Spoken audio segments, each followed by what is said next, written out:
नाज़रीन, कल रात को एक नई कंट्रोवर्सी का आगाज हुआ और मामला था डॉक्टर शहबाज गिल साहब और senior anchor person Mohammad Malik साहब का। अब आपसे गवर्नेंस नहीं हो रही कि आप चर्च पी के सोए में, आप कर्जों पे कर्जे लिए जा रहे हैं। किधर जा रहा है वो सारा? चर्च पीने के अंदर जा रहा है। एहसास कीजिए कि आप इस वक्त किस कुर्सी के ऊपर बैठे हुए हैं।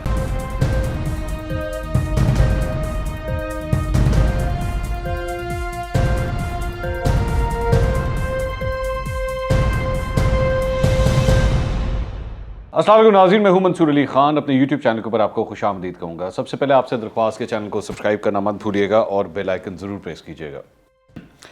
नाज़रीन, कल रात को एक नई कंट्रोवर्सी का आगाज़ हुआ और मामला था डॉक्टर शहबाज गिल साहब और senior anchor person Mohammad Malik साहब का। शहबाज गिल साहब पिछले चंद दिनों से मुख्तलिफ सहाफ़ियों को टारगेट करने के हवाले से काफ़ी ख़बरों में गर्म है। वैसे तो पिछले चंद दिनों से नहीं, इनका एक पूरा एक ट्रैक रिकॉर्ड है कि एंकर पर्सन से, सहाफ़ियों से बदतमीज़ी करना जो है वो उनका एक शेवा रहा है और ये कई दफ़ा कर चुके हैं। अल्फाज का इस्तेमाल, जुमलों की कंस्ट्रक्शन और जिस तरीके से वो मुखातिब होते हैं उसके अंदर एक क्लियर कट नज़र आता है कि उनको सहाफ़ी बिरादरी कुछ ज़्यादा पसंद नहीं है। या तो इनको वो सहाफ़ी ज़्यादा पसंद हैं जो पाकिस्तान तहरीक-ए-इंसाफ की तरफ झुकाव रखें या चमचागिरी करें, उस किस्म के सहाफ़ी इनको ज़्यादा पसंद आते हैं। लेकिन अगर कोई इनसे मुश्किल सवाल करे या इनके मामले के ऊपर या इनके कामों के ऊपर या मौजूदा हुकूमत पे तनकीद करे तो वो इनको ज़्यादा पसंद नहीं आते। अच्छा, वैसे और मैं इसमें इनका ये भी आपको दिखाऊंगा कि ये किस तरह एकदम अपना रंग किस तरह बदलते हैं, ये मैं भी आपको प्रूफ करके दिखाऊंगा। लेकिन सबसे पहले ज़रा मैं आपको थोड़ा सा 1-2 दिन पहले ज़रा ले जाना चाहूँगा और मैं आपको दिखाता हूँ कि एक्चुअली मामला शुरू किस तरह होता है। आसमा शिराजी साहिबा के हवाले से आप जानते हैं कि उन्होंने BBC के अंदर एक कॉलम लिखा था और उस कॉलम के अंदर एक पैराग्राफ के ऊपर जो है वो पाकिस्तान तहरीक-ए-इंसाफ को बड़ा सख्त एतराज़ था, जिसके बाद एक पूरी तरह कैंपेन शुरू हुई आसमा शिराजी साहिबा को टारगेट करने की। अच्छा, उसके बाद शहबाज गिल साहब ने मुझे याद है कि एक पूरी प्रेस कॉन्फ्रेंस की थी जिसके ऊपर उन्होंने आसमा शिराजी साहिबा के ऊपर मुख्तलिफ किस्म के इल्ज़ामात लगाए। अब हुआ क्या कि कोर्ट के अंदर एक अदद केस की हेयरिंग थी और उस केस की हेयरिंग के दौरान कुछ जिक्र आया कि जी जिन्नात का और इस किस्म की कोई बात हुई। 3 रुकनी बेंच था जिसमें जस्टिस काजी अमीन साहब भी जो हैं वो उस बेंच का हिस्सा थे। उसके अंदर जो अटॉर्नी जनरल हैं खालिद जावेद खान साहब, वो जिक्र कर रहे थे कि जी ये देखें किस किस्म की थ्योरीज जो हैं वो फ्लोट की जाती हैं और इस किस्म की बातें होती हैं। वो एक यूट्यूब चैनल का बेसिकली जिक्र कर रहे थे और उसमें जी जिन्नात का जिक्र होता है एंड ब्ला ब्ला ब्ला, इस तरह इस किस्म की बातें हो रही थी। अच्छा, उसमें जो जस्टिस काजी अमीन थे उन्होंने ये कहा उनको अटॉर्नी जनरल को कि जी ये बड़ी इमोरल किस्म की बात है, लेकिन इनकी परवाह करने की ज़रूरत नहीं है, ये सिलसिला तो चलता रहता है, आप इतनी इसकी परवाह ना किया करें। उसके ऊपर हुआ क्या कि अदील राजा जो हैं, ये मैं आपको बता दूं, ये ARY में काम करते हैं और अरशद शरीफ साहब के प्रोड्यूसर हैं। उन्होंने ट्वीट किया, उन्होंने कहा कि जिन्नात वाली बात घटिया गैर अखलाकी है मगर काबिल ताज़ीर जुर्म नहीं। और जस्टिस काजी अमीन, ये उन्होंने कोट करते हुए कहा कि जी उन्होंने ये रिमार्क्स दिए हैं। साथ ही उन्होंने दूसरी लाइन लिखी, ये किस सहाफ़ी ने लिखा या बोला था, आज सुप्रीम कोर्ट ने इस सहाफ़त को घटिया करार दे दिया। उन्होंने ये ट्वीट किया। उसके ऊपर डॉक्टर शहबाज गिल ने जनाब उनको कोट रीट्वीट किया और उन्होंने लिखा, ले जी अब तो एक और बाजी को सुप्रीम कोर्ट से उनके सहाफ़ती मेयार का लेवल पता चल गया। उन्होंने यानी कि इस सारे मामले को जो है वो एक किसी खातून के साथ जो है वो जोड़ दिया। अब जब उन्होंने ये बात लिखी तो इसका वाज़े इशारा जो है वो आसमा शिराजी साहिबा की जानिब था। उसके बाद क्या हुआ कि ARY के ऊपर एक्चुअली आसमा शिराजी साहिबा की तस्वीर लगा के ये कहा गया कि जनाब ये इंप्रेशन दिया गया कि ये सारी बात जो है ये आसमा शिराजी साहिबा के बारे में की गई है। आसमा शिराजी साहिबा ने ट्वीट किया और ट्वीट करके उन्होंने कहा कि जी एक चैनल सुप्रीम कोर्ट की आज की कार्रवाई को बुनियाद बनाकर मेरी किरदारकशी कर रहा है, जबकि सुप्रीम कोर्ट ने आज की कार्रवाई में मेरा या मेरे किसी कॉलम का तस्करा तक नहीं हुआ। क्या अदालत को इन रिमार्क्स के गैर जिम्मेदाराना तरीके से नशर करने का नोटिस नहीं लेना चाहिए? यह आसमा शिराजी साहिबा ने लिखा। उसके ऊपर डॉक्टर शहबाज गिल ने उन्हीं की ट्वीट को रीट्वीट करते हुए लिखा, अच्छा तो आपको अपना ये रूप इतना भयानक लगा, अब ये डायरेक्ट इल्ज़ाम लगा रहे हैं। ARY ने तो उनकी तस्वीर चला के कहा ही था, डॉक्टर शहबाज गिल भी बीच में आ गए। इतना भयानक लगा तो पहले ऐसी सहावत करनी ही क्यों थी? आसमा साहिबा, घटिया लफ्ज वाकई ही तकलीफ है, लेकिन यह आपको सोचना पड़ना था, ये आपको सोचना पड़ना था फर्स्ट क्लास की टिकटें लेने से पहले। बाजी के व्हाट्सएप और ख्वाहिशों पर आप दूसरों के घर की औरतों पर गाली गलोच करें और मुअज़्ज़ज़ भी बने, ये डॉक्टर शहबाज गिल ने लिखा। पाकिस्तान तहरीक इंसाफ के ऑफिशियल अकाउंट ने, ये पाकिस्तान की एक सियासी जमात का ऑफिशियल अकाउंट है, वो क्या लिखता है? It's ironic that you got hurt by just one remark while you being a woman targeted a woman in an article you authored. This is extremely hypocritical. ये बेसिकली उन्होंने लिखा, ये आसमा शिराजी साहब को लिख रहे थे। इस सारी चीज की बुनियाद इस बात के ऊपर थी, पूरी ये जो ट्रोलिंग हो रही थी और ये जो भी अल्फाज इस्तेमाल हो रहे थे आसमा शिराजी साहबा के हवाले से, वो सारी की सारी बात इस बुनियाद के ऊपर थी कि जी जस्टिस काजी अमीन ने ये सब कुछ जो है वो आसमा शिराजी के बारे में कहा है। हसनात मलिक साहब जो कि एक सीनियर जर्नलिस्ट हैं और कोर्ट रिपोर्टिंग करते हैं, उन्होंने बाकायदा तौर पर उसके बाद एक वीडियो के अंदर ये बात कही कि जी मैं कोर्ट के अंदर मौजूद था और इस सारी गुफ्तगू में ये जो सारे रिमार्क्स थे इसका आसमा शिराजी से कोई ताल्लुक नहीं था, ये एक यूट्यूब चैनल के बारे में बातचीत हो रही थी। लेकिन हमारे डॉक्टर शहबाज गिल साहब और पाकिस्तान तहरीक इंसाफ के ऑफिशियल अकाउंट ने कोई परवाह नहीं की और वो चढ़ दौड़े कि लो जी ये आसमा शिराजी के बारे में जो है वो बात की गई है, और उसके बाद एक पूरा एक सिलसिला शुरू हो जाता है। जाहिर बात है जब डॉक्टर शहबाज गिल जो है वो अगर छलांग मारेंगे तो फिर PTI का पूरा हजूम जो है वो भी उनके पीछे पीछे जो है वो उसी को टारगेट करना शुरू कर देगा और उसको हिट करेगा आके।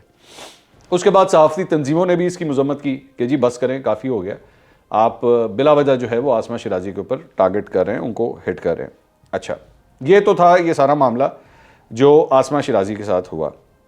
उसके बाद कल रात को मोहम्मद मालिक के प्रोग्राम के अंदर डॉक्टर शहबाज गिल तशरीफ़ लाए हुए थे और बेसिकली बातचीत हो रही थी। ये जो राना शमीम का केस है उसके हवाले से उन्होंने लंदन से भी एक जो हाशमी साहब हैं इरफान हाशमी, उनको भी लिया हुआ था, उनकी जो ऑडियो उन्होंने रिलीज़ की है उसके बारे में भी बात हो रही थी, ये सारी डिस्कशन हो रही थी।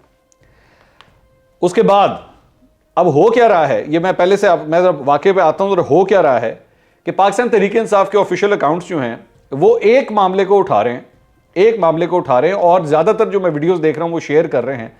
वो कहाँ से शेयर कर रहे हैं कि जी डॉक्टर शहबाज गिल की यूनिवर्सिटी के ऊपर जो है वो मोहम्मद मालिक साहब ने उंगली उठाई और मोहम्मद मालिक साहब को किसी की इस तरह तालीमी काबिलियत के ऊपर उंगली नहीं उठानी चाहिए थी और ये सारा कुछ ब्ला ब्ला ब्ला। लेकिन एक्चुअली हुआ क्या है, अब मैं आपको पूरा नरेट करके बताता हूं ताकि आपको समझ आए कि असल प्रॉब्लम कहां से स्टार्ट होती है। मामला शुरू ये होता है कि मोहम्मद मालिक साहब पहले तो उस टॉपिक पे बात करते हैं, उसके बाद वो डॉक्टर शहबाज गिल साहब से सवाल करते हैं गवर्नेंस के हवाले से। वो सवाल करते हैं कि जी मुल्क के हालात इस किस्म के हैं, अब ये बताइए कि आखिर आप लोगों की परफॉर्मेंस नज़र क्यों नहीं आ रही। यहाँ से मामला स्टार्ट होता है। डॉक्टर शहबाज गिल साहब जो है वो उसका जवाब देते हैं, लेकिन कोई सेटिस्फैक्ट्री जवाब नहीं होता मोहम्मद मालिक साहब की नज़र में। मालिक साहब कहते हैं देखें बात सुने, ये यहाँ पे जो है ना जलसा तो नहीं होगा, जाहिर बात है मैं आपसे क्रॉस क्वेश्चनिंग तो करूँगा। उन्होंने कहा मैं आपसे 4 सवाल रख लेता हूँ आपके सामने, मुझे आप उसका जवाब दे दें। उन्होंने कहा जी सतह गुर्बत से की लकीर से कितने लोग जो हैं वो आज नीचे चले गए हैं इस मुल्क के अंदर। ये बताइए कि महंगाई कितनी हद तक बढ़ चुकी है। रीजन के अंदर पाकिस्तान में इस वक्त महंगाई जो है वो 3रे नंबर के ऊपर है, उन्होंने फरमाया। उन्होंने कहा जी आप लोगों ने जो कर्जे दिए हैं वो अमीर तरीन लोगों को जो है वो आपने कर्जे दिए हैं, मिडिल क्लास का बुरा हाल हो गया है, किसान जो है वो सड़कों के ऊपर है क्योंकि उसको फर्टिलाइजर नहीं मिल रहा। तो ये क्या है, ये हालात आपसे ठीक क्यों नहीं होते। अब डॉक्टर शहबाज गिल साहब ने जब उसका जवाब देना शुरू किया तो वही अक्सर, क्योंकि जाहिर बात है मैं खुद भी टॉक शो करता हूं और मैंने अक्सर टॉक शोज के अंदर पाकिस्तान तहरीक इंसाफ के लोगों को यही देखा है जवाब देते हुए, इनका एक नैरेटिव है उसको इसी तरह बिल्ड करते हैं वो स्टार्ट करते हैं कि ले जनाब वो जो पिछली हुकूमत थी ना, वो जब हम आए, ये अक्सर होता है, जब हम आए तो पाकिस्तान के अंदर जो है वो ये हालात थे। ये सिलसिला 2018 से शुरू हुआ है, जब ये हुकूमत में आए थे। 2018 आ गया, 19 आ गया, 20, 21, आज हम 2022 के अंदर हैं, 4थे साल के अंदर हम एंटर हो चुके हैं। लेकिन आज भी जब हम आए तो ये सिलसिला अभी तक चल रहा है और ये ख़त्म होने का नाम नहीं लेता। अच्छा, इस मौके के ऊपर बड़ी इंटरेस्टिंग बात यह है कि उन्होंने जब अपना जवाब शुरू किया है, इस जवाब के दौरान 2 दफ़ा, यह बड़ा इंपॉर्टेंट है जो मैं आपको बताने लगा, 2 दफ़ा उन्होंने मोहम्मद मालिक साहब के हवाले से उन्होंने कहा आप बहुत पढ़े लिखे आदमी हैं, आप मेरी बात को समझेंगे, ठीक है। तो मतलब मोहम्मद मालिक की तारीफें हो रही हैं, मोहम्मद मालिक को ये कहा जा रहा है आप बहुत पढ़े लिखे हैं, आप मेरी बात समझेंगे। अब मालिक साहब जो है वो, ये डॉक्टर शहबाज गिल साहब का ना एक बड़ा एक तरीक़ाकार है, ये मैंने अक्सर इनको नोट किया है। ये मीठी मीठी भी खेलते हैं, पहले मीठी मीठी खेलते हैं, आप बहुत ज़बरदस्ती, आप कमाल, एक बड़े सीनियर आए हैं, आप बड़े अच्छे जर्नलिस्ट हैं, ये अक्सर टॉक शोज़ में जाके करते हैं। और नेक्स्ट टाइम आप नोट भी कीजिएगा ये जो इनका तरीका है वारदात है। तो उन्होंने 2 दफ़ा फरमाया, उन्होंने कहा जी आप बड़े पढ़े लिखे आदमी हैं। लेकिन जब हम आए, अब वो जब उन्होंने यहां से स्टार्ट किया तो मालिक साहब ने कहा यार बस कर दें आप, मतलब कितनी दफ़ा ये बात, इसको इसी तरह ही हर बात के 2022 आ चुका है, आप अभी तक वो पिछले दौरे हुकूमत के उसके मामले के अंदर नहीं आते। अब ये पॉइंट है और ये शो के 34वें मिनट में जाके आता है, ये आप जाके बेशक देख भी लीजिएगा। 34वें मिनट के अंदर जाके सिलसिला आता है जहां पे डॉक्टर शहबाज गिल ने वो बात की जिसकी वजह से मोहम्मद मालिक अफेंड हुए। और I could visibly see, because मैं खुद भी एक एंकर हूं, आई कुड विजिबली सी कि डॉक्टर शहबाज गिल के इस रिमार्क से मोहम्मद मालिक साहब काफ़ी अफेंड हुए हैं। और वो क्या था, वो ये था, वो बैठे हुए उन्होंने इशारा किया कि जी मोहम्मद मालिक अगर ये सारे कैमरे जो सामने लगे हुए हैं, ये सारे कैमरे बेच के अगर चर्च पी ले और उसके बाद फिर मैं आके बैठूं तो मैं आके बताऊंगा तो सही ना कि जी मोहम्मद मालिक ने क्या किया था यहां पे। ये जो कमेंट था, this is what triggered Mohammad Malik साहब, कि आपको बात करने की तमीज तक नहीं है, कि आप किसी के साथ अगर अपना आर्गुमेंट बिल्ड करना चाहते हैं, is this the way you talk about it? क्या ये तरीका होता है? मोहम्मद मालिक साहब का जितना एक्सपीरियंस है जर्नलिज्म के अंदर, आपका शहबाज गिल साहब इतना सियासी करियर नहीं है। आपको तो सियासत में आए भी जुमा 8 दिन हुए हैं, मतलब आपका कोई सियासी करियर नहीं है, लेकिन फिर भी आप माशाल्लाह, क्योंकि आपकी ज़बान ऐसी है तो आप इस दर्जे के ऊपर पहुंच चुके हैं। लेकिन मोहम्मद मालिक साहब का एक्सपीरियंस आप जैसों से बहुत बड़ा है, बहुत बड़ा है। But having said that, even इस चीज़ को अगर हम 1 मिनट के लिए हटा भी दें तो तब भी आपको किसी तौर पे ये राइट नहीं है कि आप ये इस तरह आर्गुमेंट दें। क्या आप अपने, चलें, ये तो आपने मोहम्मद मालिक के साथ आपने इस तरह बात की ना कि जी मोहम्मद मालिक अगर ये सारे कैमरे बेच के मोहम्मद मालिक चर्च पी ले, क्या आप यही जुमला, एग्जैक्टली यही जुमला इमरान खान साहब के सामने भी इसी तरह ही बोलेंगे? अगर इमरान खान साहब से किसी पॉइंट के ऊपर आप कोई डिबेट कर रहे हैं या बात कर रहे हैं या बहस कर रहे हैं या इख्तलाफ कर रहे हैं, तो आप उनको ये कहेंगे जी मोहम्मद इमरान खान साहब अगर आपने ये सब कुछ बेच के चर्च पी ली होती तो फिर, या आपकी पार्टी के दीगर रहनुमा हैं असद उमर साहब, शाह महमूद कुरैशी साहब और शफकत महमूद साहब, आप उनसे गुफ्तगू करते हुए, हम कलाम होते हुए ये अल्फाज इस्तेमाल करते हैं, ये लैंग्वेज यूज करते हैं आप, या इसके अलावा भी कोई और हो, मतलब कोई भी बड़ा हो, आप उसके साथ बात करते हुए ये जुमला इस्तेमाल करते हैं, ये कंस्ट्रक्शन करते हैं आप। हम नहीं करते। हमारे माशरे के अंदर बड़े छोटे का एक लिहाज है। तो ये मेरी नजर में ये वो 34वें शो के 34वें मिनट में ये वो पॉइंट था जहां पे आपने ये जबान इस्तेमाल की शहबाज गिल साहब, जिसकी वजह से फिर मामला आगे खराब होना शुरू हुए। और उसके बाद जिस तरह खराब हो रहे हैं, मैं आगे वो भी नरेट करता हूं। But you never ever talk to anyone like that. कभी किसी से आप इस तरह बात नहीं कर सकते। आप उसमें 100 दफा आप कह सकते हैं कि नहीं मालिक साहब बात यह है, मतलब मैं आपको बताता हूं मालिक साहब बात यह है कि हमारी नजर में इस सारे फसाद की जड़ ही सिर्फ पिछली हुकूमत है। बिल्कुल आप ये कहिए, ये आपका राइट है।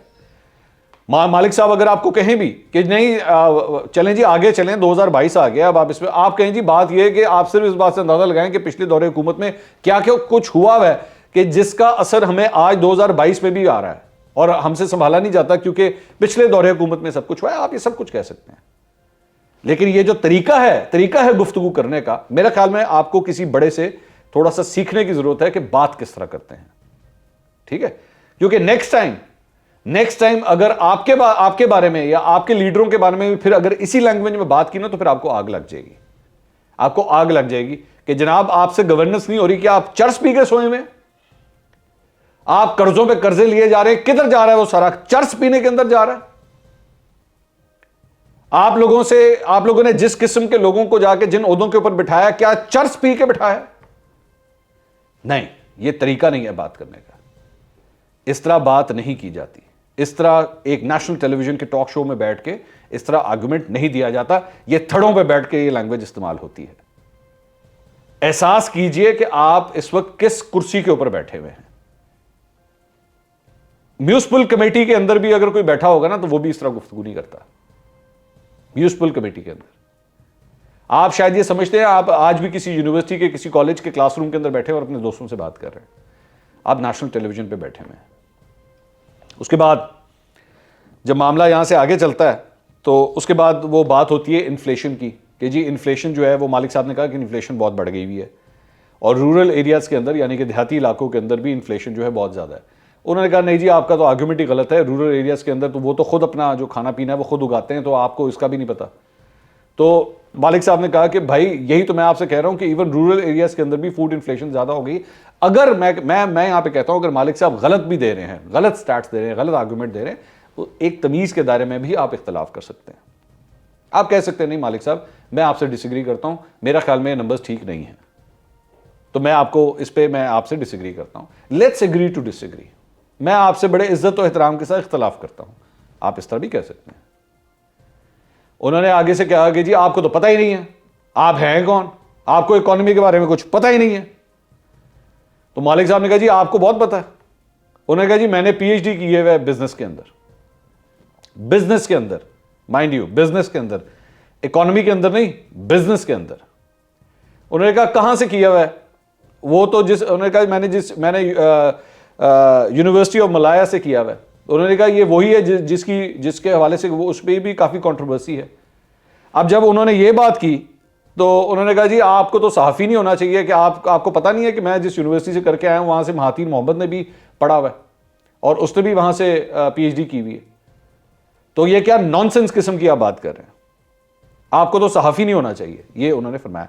अब ये जितनी गुफ्तगू हुई है, ठीक है, ये जितनी गुफ्तगू हुई है कि जनाब आप एक नॉनसेंस और मोहम्मद मालिक जो है वो चर्च कैमरे बेच के चर्च पी रहा हो, ये सारी गुफ्तगू, और उसके बाद वो जो शुरू में 2 दफा इन्होंने फरमाया कि मोहम्मद मालिक साहब आप बहुत पढ़े लिखे आदमी हैं, ये कहां से उठा के किधर आ गए। मतलब पहले मालिक साहब 2 दफा फरमा रहे हैं आप बहुत पढ़े लिखे आदमी हैं, आप मेरी बात समझेंगे, और उसके बाद फिर किधर आ गए। तो ये इनका तरीका वारदात है। तो उसके बाद इन्होंने आगे से उन्होंने मालिक साहब ने कहा एक्सक्यूज मी आप क्या बोल रहे हैं, मतलब नॉनसेंस। तो इन्होंने फरमाया जी नॉनसेंस कोई बुरी बात नहीं होती, इनकी नज़र में नॉनसेंस कोई बुरी बात नहीं होती। अगर ये आप किसी को कहें कि जी नॉनसेंस, इसमें कोई बुरी बात नहीं होती। तो अब मैं यहां पे ये जो नॉनसेंस के हवाले, उसके बाद आज इन्होंने ट्वीट भी किया हुआ है, शहबाज गिल साहब ने आज ये ट्वीट भी स्क्रीन पे आप देख रहे हैं, नॉनसेंस की पूरी इन्होंने डेफिनेशन ये डाली हुई है। ठीक है, आज इसका मतलब है कि शहबाज गिल साहब ने अगर आज के बाद हम पाकिस्तान तहरीके इंसाफ के किसी रहनुमा से किसी टॉक शो के अंदर अगर इख्तलाफ करें या अगर हमारी नज़र में वो झूठ बोल रहा हो या गलत फिगर्स दे रहा हो, तो हम उसे ये कह सकते हैं कि जनाब मोहतरम आप नॉनसेंस बात कर रहे हैं, आप नॉनसेंस फिगर्स दे रहे हैं, please do not talk nonsense. नहीं शहबाज गिल साहब, इस तरह बात नहीं होती, हम नहीं कर सकते ये। इवन अगर हमें पता भी होता है कि आपकी पार्टी का कोई बंदा झूठ बोल रहा है, यू टर्न ले रहा है, गलत बयान दे रहा है, हम तब भी उससे ये बात नहीं कह सकते कि जनाब आप नॉनसेंस बात कर रहे हैं, हम नहीं कर सकते, क्योंकि ये अखलाक के दायरे में नहीं आता, क्योंकि ये तरबियत नहीं की गई हमारी। यूनिवर्सिटी ऑफ मलाया से आप पढ़ें, I hope university of Malaya के अंदर इतना डिसेंसी का माहौल होता होगा कि वो सिखाते होंगे कि जब आपने किसी से इख्तलाफ करना है या अपना आर्गूमेंट बिल्ड करना है तो तमीज़ के दायरे में करना है। I hope university of Malaya में ये सिखाया जाता होगा। उसके बाद बात होगी फिर पर्सनल। उन्होंने मोहम्मद मालिक साहब को ये कहा, मतलब वही मोहम्मद मालिक जो 2 दफ़ा फरमा रहे हैं कि बहुत पढ़े लिखे हैं, मोहम्मद मालिक के ऊपर उन्होंने फिर अटैक करते हुए कहा कि जनाब बताएं क्या आपने पीटीवी के अंदर नौकरी नहीं की हुई, मुस्लिम लीग नून के दौर में आपने पीटीवी में नौकरी नहीं की हुई, आपने क्या आप उनके पंजाब के अंदर जो है वो उनकी मीडिया हैंडलिंग नहीं करते थे आप।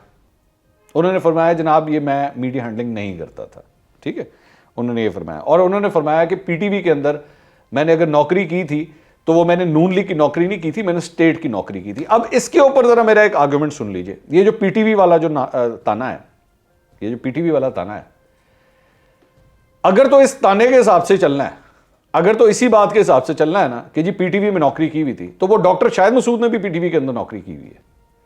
तो डॉक्टर शाहिद मसूद के हवाले से आपने कभी आर्गुमेंट नहीं दिया कि डॉक्टर शाहिद मसूद साहब आपने भी पीटीवी में नौकरी की हुई है। मोहम्मद मालिक साहब के ऊपर तो आपने ये चिपका दिया कि जनाब नून लीग के दौर में आपने पीटीवी में नौकरी की है। अच्छा, तो फिर दूसरी बात, कि अगर उन्होंने की भी है, अगर उन्होंने की भी है, और की भी है, ये हकीकत है, की भी है, तो फिर आज के दौर में, आज इस वक्त 2022 के अंदर जो जो शख्स पीटीवी में नौकरी कर रहा है, अभी अभी नदीम रजा साहब एक बड़े मशहूर सहाफ़ी हैं, जियो में भी काम कर चुके हैं, समा में भी काम कर चुके हैं, चैनल 24 में भी काम कर चुके हैं, उनकी भी हायरिंग हुई है पीटीवी के अंदर। बड़े मशहूर मारूफ सहाफ़ी हैं, इलेक्ट्रॉनिक मीडिया से ताल्लुक़ रखते हैं। आज आपके पीटीवी के वो जो हेड कर रहे हैं ऑन साहब, आज क्या ये कहा जाए कि जनाब वो पीटीआई की नौकरी कर रहे हैं या तहरीक इंसाफ के मुलाजिम हैं वो? अगर मालिक साहब नून लीग के दौर के अंदर पीटीवी में काम करते थे, तो फिर आज के जो सहाफ़ी जो पीटीवी के अंदर काम कर रहे हैं, उन्हें क्या कहा जाएगा? उन्हें यह कहा जाएगा कि जनाब वो पीटीआई की नौकरी कर रहे हैं। तो शहबाज गिल साहब, आपको एक दफा नजरसानी करने की जरूरत है, आपको देखने की जरूरत है कि आपका रवैया किस किस्म का है। आपका, मैं ऑन रिकॉर्ड ये बात कह रहा हूं कि आपका रवैया आपके लिए तो प्रॉब्लम बन ही रहा है। You have become a big problem for this present government. आप मौजूदा हुकूमत के लिए मुश्किलात पैदा कर रहे हैं, उसके इमेज का बेड़ा गर्क कर रहे हैं। मैं नहीं जानता इमरान खान साहब को आपकी कौन सी बात पसंद आती है, लेकिन शायद आपसे ज्यादा आपकी जबान की वजह से, आपके एटीट्यूड की वजह से इस मौजूदा हुकूमत के लिए, इस मौजूदा सियासी जमात के लिए जो बरसरे इक़्तिदार है, उसके लिए शायद इतनी खराब पीआर का काम और शायद कोई नहीं कर सकता जो आप करते हैं। इख्तिलाफ करना आपका हक है, बिल्कुल आपका हक है। किसी सहाफ़ी के ऊपर, किसी तज्जियाकार के ऊपर, किसी एंकर पर्सन से इख्तिलाफ करना आपका राइट है।